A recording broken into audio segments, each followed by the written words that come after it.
Hi అండి. Welcome to Lalitha Shorts. ఎప్పుడైనా vada tiffin చేసుకున్నప్పుడు తెల్లవారి కొన్ని మిగిలిపోతూ ఉంటాయి కదా! అవి గట్టి పడితే అలానే తినలేం కాబట్టి ఇలా ట్రై చేసి చూద్దాము.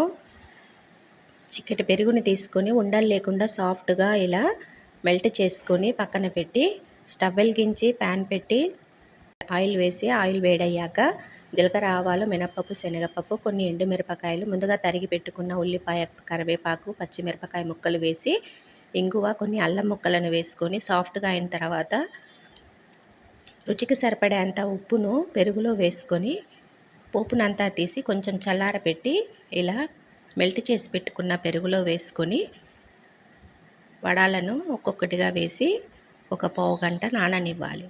ఇలా చేసుకొని సర్వ్ చేసుకోవడమే.